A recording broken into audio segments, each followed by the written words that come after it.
आप सुन रहे हैं एजी एंटरटेनमेंट की धमाकेदार प्रस्तुति।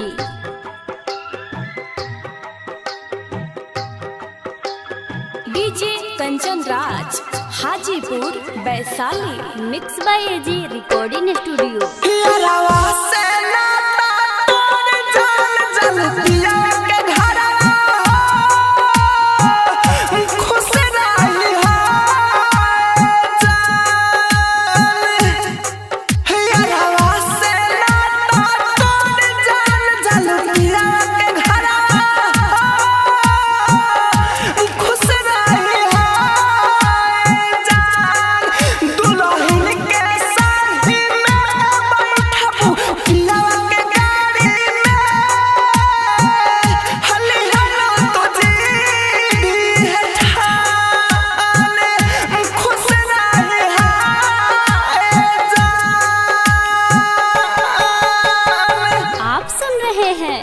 एजी एंटरटेनमेंट की धमाकेदार प्रस्तुति।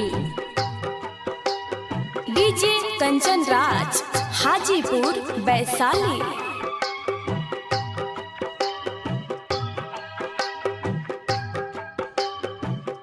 Mix by AG recording studio. दूसरा के अमानत हो, हम हो जाइबू जान दूसरा के अमानत हो। खुदा रखस भर जीवन तहर जोड़ी सलामत हो। हाको सुन बहाई हो पिया संग जिंदगी बिताई है हो। खुश रही हो जान, खुश रही हो जान। आप सुन रहे हैं एजी एंटरटेनमेंट की धमाकेदार प्रस्तुति।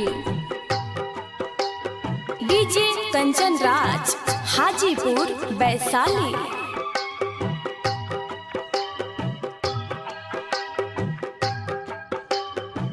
Mix by AG recording studio.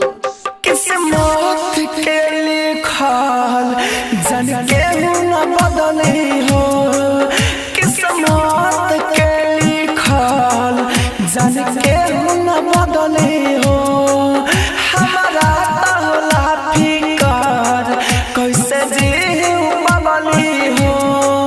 कहे जाऊं राजा धानी हो कि कयामत के कहानी हो। खुश रही हो जान, खुश रही हो mix by AG recording studio Roshanpur Sapaha.